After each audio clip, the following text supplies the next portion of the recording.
Nowadays, there seems to be a lot of controversy regarding America. Seems like some people seem to always be bringing up our past sins, while other people tend to take a lot of pride in a nation that has overcome a lot of black eyes and has still plowed forward to prosperity.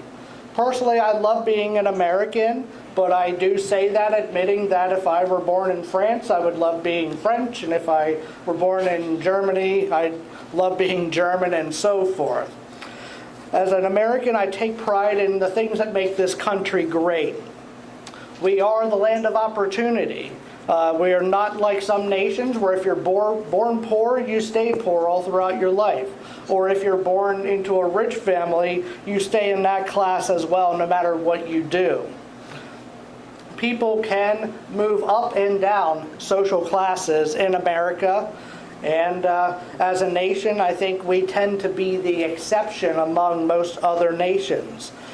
Really, what other nation in the world do you have a list of individuals who have contributed greatly to our success, such as Rockefeller and Carnegie, DuPont, Vanderbilt, Ford, you name it, many others that I didn't mention there.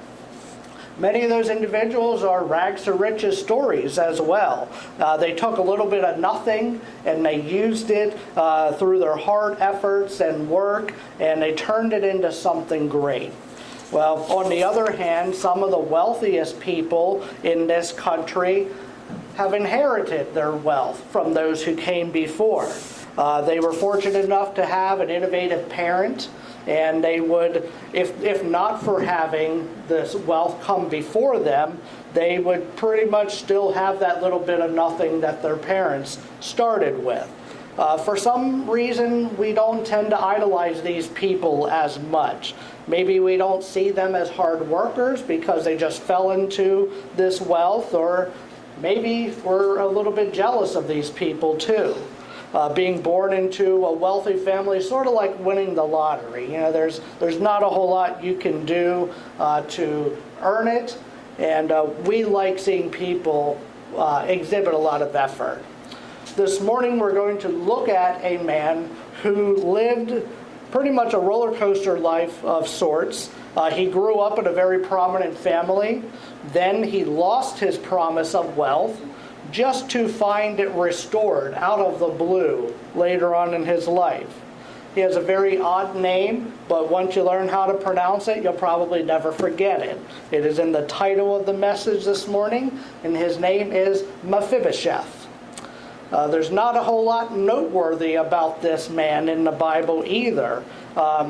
It says a lot about a person in the Bible where he is known more for his disability than for anything else. So I think if we were able to speak to him today, he would tell us that he is as surprised as anyone that his name has been remembered in the pages of Holy Scripture. But as we'll see this morning, he is recorded there, and it's not for anything that he ever did to deserve great recognition. This is where we will go to the Holy Word now, 2 Samuel chapter 9, and the chapter is actually one of the shorter verses in Samuel, so we'll read the 13 verses that are on the screen. David asked, "Is there anyone still left of the house of Saul to whom I can show kindness for Jonathan's sake?" Now there was a servant of Saul's household named Ziba. They summoned him to appear before David, and the king said to him, "Are you Ziba?" "At your service," he replied. The king asked, "Is there no one still alive from the house of Saul to whom I can show God's kindness?" Ziba answered the king, "There is still a son of Jonathan. He is lame in both feet." "Where is he?" the king asked. Ziba answered, "He is at the house of Machir, son of Ammiel in Lo-debar." So King David had him brought from Lo-debar, from the house of Machir, son of Ammiel. When Mephibosheth, son of Jonathan, the son of Saul, came to David, he bowed down and paid him honor. David said, "Mephibosheth."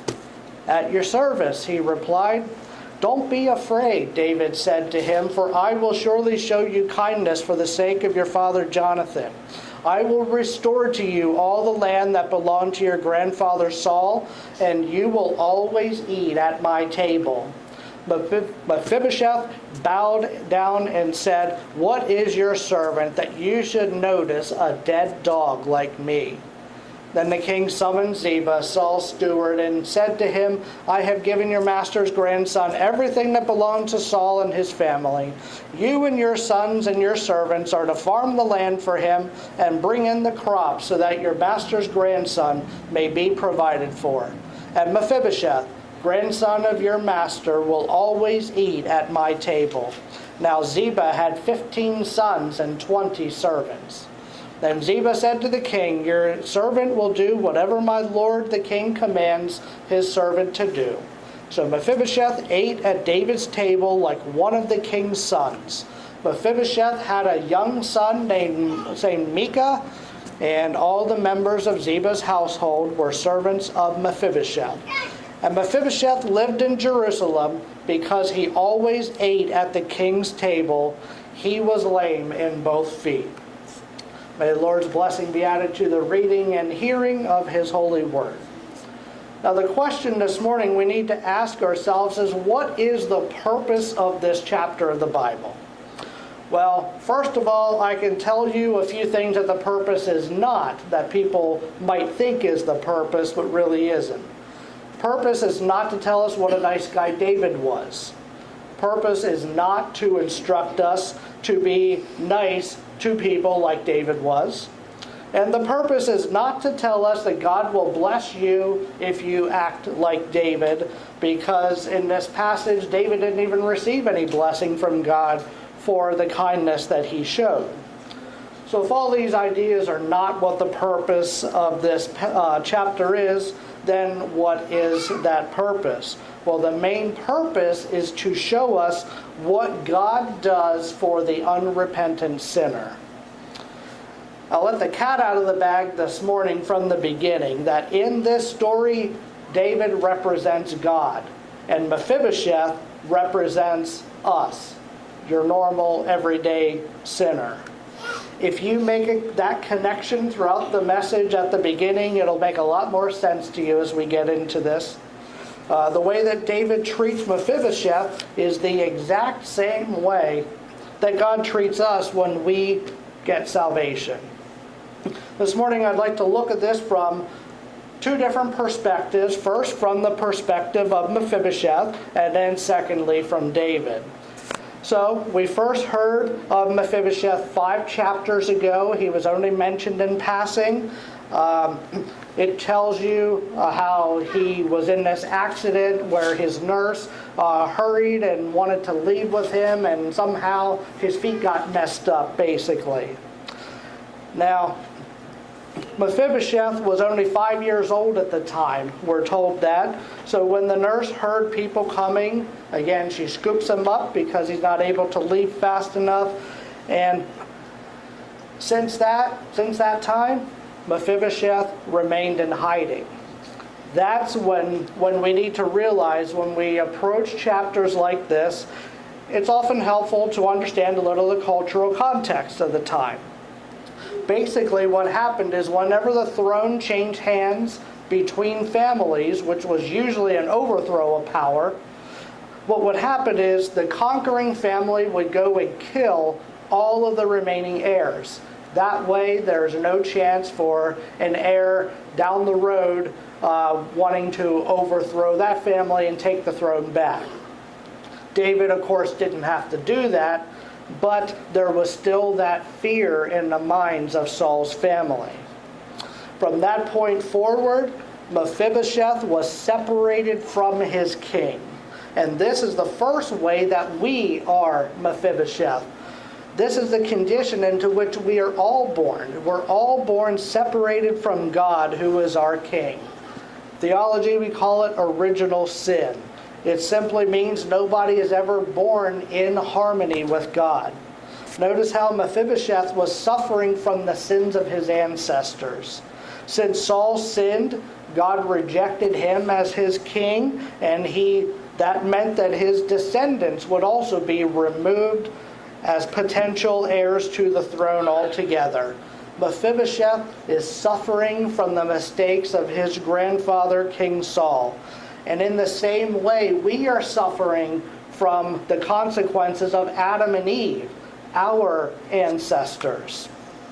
It's not as if everyone gets to begin their life with a clean, blank slate. And that's basically what original sin means. At birth, we are stained with the mark of sin no matter what we do. I can explain it this way, that do you really think that it was fair to Mephibosheth that he was paying for the sins of his ancestors? He didn't do anything wrong in this situation.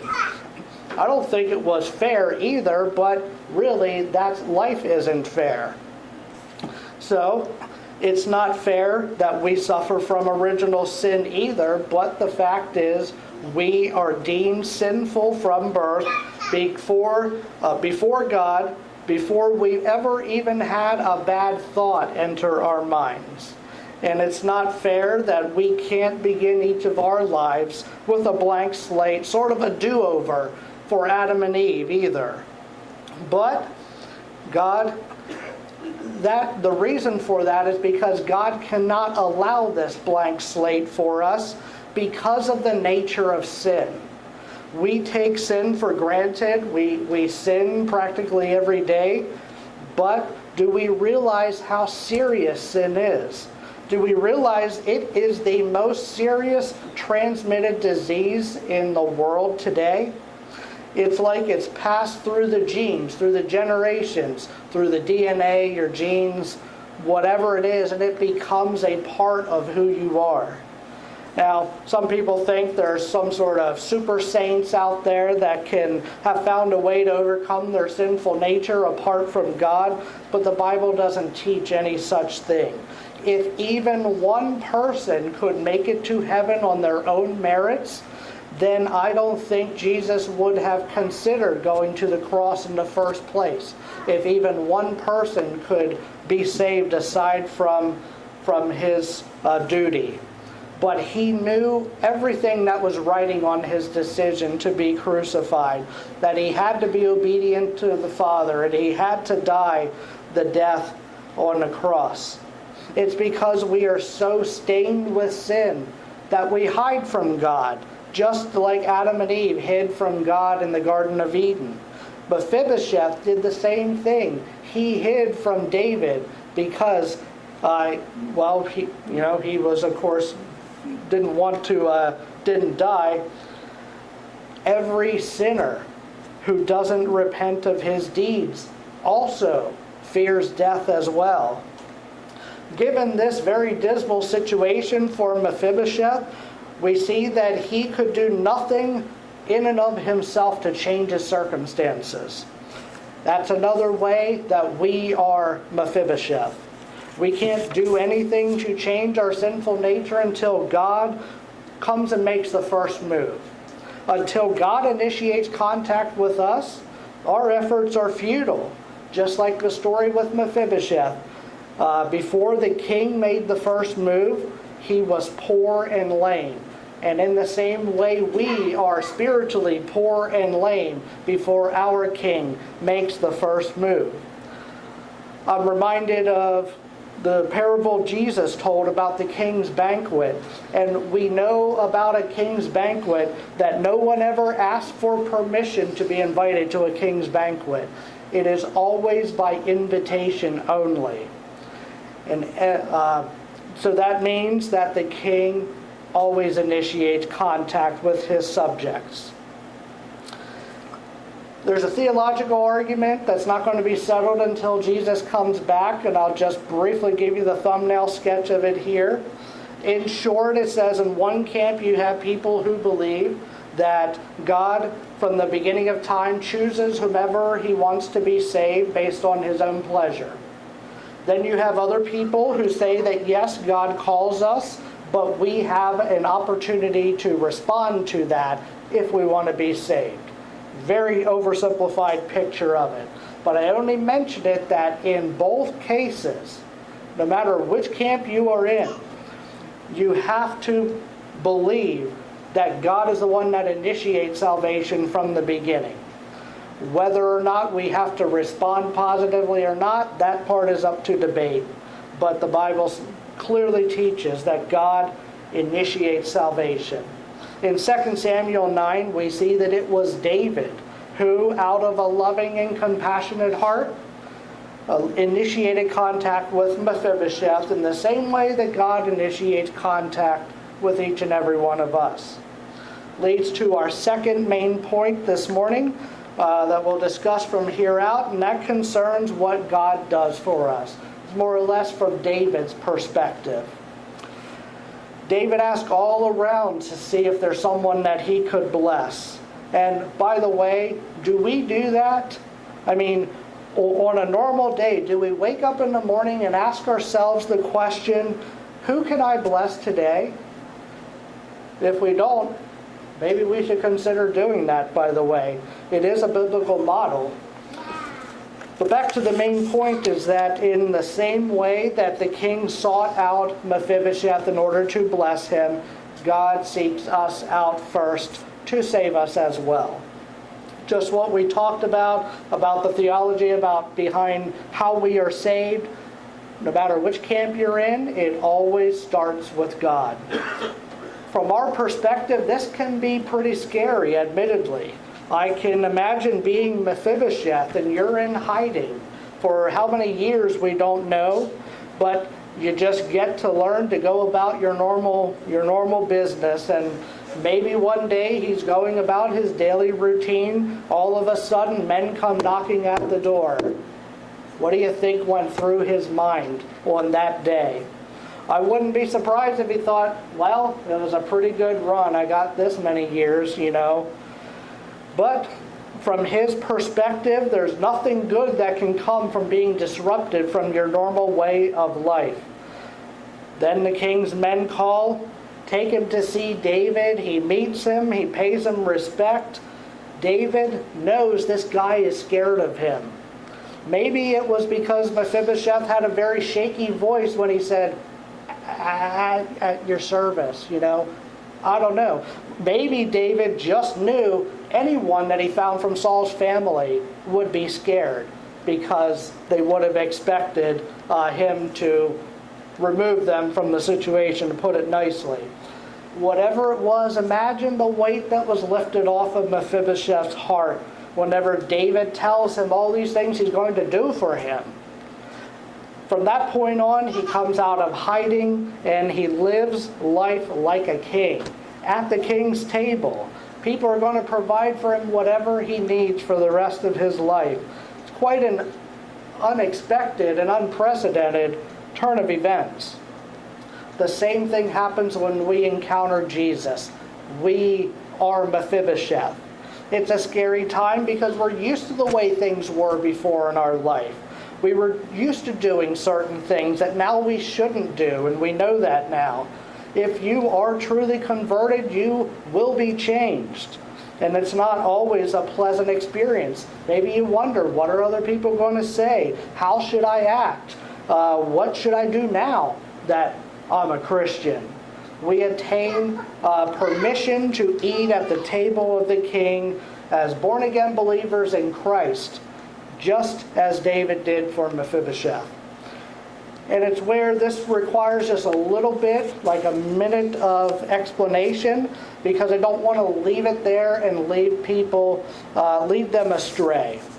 If we don't clarify this, people might walk away believing what we call a prosperity gospel, saying that if you become a Christian, you're going to enjoy the benefits that God has intended for us right here, right now, and that's not what is taught by this story.